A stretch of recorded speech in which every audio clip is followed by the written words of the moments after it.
আসসালামু আলাইকুম। কি অবস্থা সবার, কেমন আছেন? আপনারা সবাই ভালো থাকলেও আমি ভালো নেই। tplink আরসার c20 এই রাউটারটি কিনে পুরা একটা ধরা খাইলাম।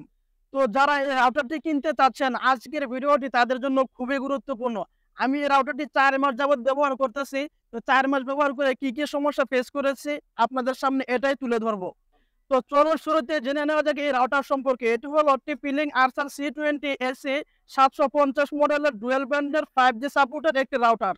একটি হলো 2.4 গিগাহার্জ, অপরটি হলো 5 গিগাহার্জ।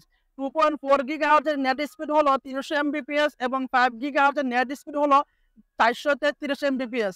এই রাউটারের টোটাল ফ্রিকোয়েন্সি হলো 733 এমবিপিএস, তাই এটাকে এসি 750 মডেলে ধরা হয়েছে। দেখেন রাউটারটা দেখতে কত সুন্দর, কিউট একটা রাউটার। রাউটারের নিচ দিয়ে পর্যাপ্ত পরিমাণ ফাঁকা জায়গা রয়েছে, যার কারণে এদিক দিয়ে বাতাস ঢুকতে পারে এবং রাউটারটা কম হিট হয়। রাউটারটিতে 3টি অ্যান্টেনা ব্যবহার করা হয়েছে, দুইটি হলো 2.4 গিগাহার্জের আর অপরটি হলো 5 গিগাহার্জের। রাউটারের প্রথম দিক দিয়ে আপনি পেয়ে যাবেন পাওয়ার কানেকশন পোর্ট, তারপরে পেয়ে যাবেন পাওয়ার অন অফ বাটন, তারপরে রয়েছে রিসেট বাটন এবং তার পাশেই রয়েছে ডব্লিউপিএস বাটন। তারপর রয়েছে ফাস্ট ইন্টারনেট ডব্লিউএএন পোর্ট, মানে যেখান দিয়ে আপনি ইন্টারনেট কানেকশন ইনপুট করবেন, এবং সাথেই রয়েছে 4টা ল্যান পোর্ট, যার দ্বারা আপনি সরাসরি আপনার ল্যাপটপ বা কম্পিউটারে ইন্টারনেট কানেকশন দিতে পারবেন। আর এই সবগুলো পোর্ট 10/100 এমবিপিএস স্পিডে রান করে। রাউটারটিতে আপনি 4টা সিগন্যাল লাইট পেয়ে যাবেন। একটা হলো পাওয়ার সিগন্যাল, তারপর একটা হলো 2.4 গিগাহার্জের লাইট সিগন্যাল, তারপর একটা হলো 5 গিগাহার্জের। এবং এখানে আরও একটা দেখতে পাচ্ছেন, এটা কিন্তু অফ আছে। আপনার ল্যাপটপ বা কম্পিউটারের সাথে যদি পোর্টের মাধ্যমে সংযোগ দেওয়া থাকে তাহলে কিন্তু এখানে এটা জ্বলবে। তো আমারটা ডিরেক্ট এভাবে আছে, এই জন্য এই লাইটটা অফ আছে। এটা হলো আপনার রাউটারে যদি ইন্টারনেট কানেকশন দেওয়া থাকে তাহলে কিন্তু এই লাইটটা জ্বলবে। ইন্টারনেট কানেকশন যদি না থাকে তাহলে কিন্তু এই লাইটটা অফ হয়ে যাবে। এই রাউটারের টোটাল রেঞ্জ হলো 1500 স্কোয়ার ফিট।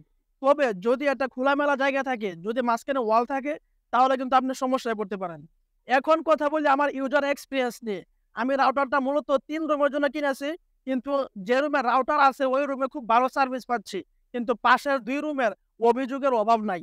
আমি থাকি হলো 5 তলায়, তো 5 তলা থেকে 6 তলায় ওয়াইফাই সিগন্যাল আসে না, আবার 5 তলা থেকে 4 তলায় সিগন্যাল যায় না। এই রাউটারের দ্বিতীয় সমস্যা হলো, এটা দিয়ে আপনি যখন নেট ব্রাউজ করতে থাকবেন, হুট করে ডিসকানেক্ট হয়ে যায়, আবার কয়েক সেকেন্ড পর পুনরায় কানেক্টেড হয়ে যায়। এই রাউটারের 3 নাম্বার সমস্যা হলো, এটা দিয়ে যখন আপনি মেসেঞ্জার বা হোয়াটসঅ্যাপে লং টাইম কথা বলতে চাইবেন, তখন কিন্তু এটা হুট করেই, মানে আপনি কথা বলতেছেন ঠিকই কিন্তু অপর প্রান্তের লোক আপনার কথা শুনতে পাবে না। মানে এই বিষয়টা খুবই বিরক্তিকর এবং খুবই জঘন্যতম একটা বিষয় আমার কাছে লাগছে। তো এই রাউটারটা কেনার কয়েকদিন পর পর্যন্ত আমরা খুব ভালো সার্ভিস পেয়েছি। তো তা নিয়ে কিন্তু আমরা একটা ভিডিও বানিয়েছিলাম। তো ওইখানে আমার ভিডিওর কমেন্ট বক্সে অনেকে কমেন্ট করেছেন, ভাই কয়েকদিন পর দেখবেন এটার এই সমস্যা ওই সমস্যা। আমি বলছি ঠিক আছে দেখা যাক, কিন্তু ভাই ওই সমস্যাটা আমার কাছে দেখা দিছে, মানে সমস্যার কোনো শেষ নাই। তো এখন কথা বলি রাউটারটা কার জন্য নেওয়া ঠিক হবে।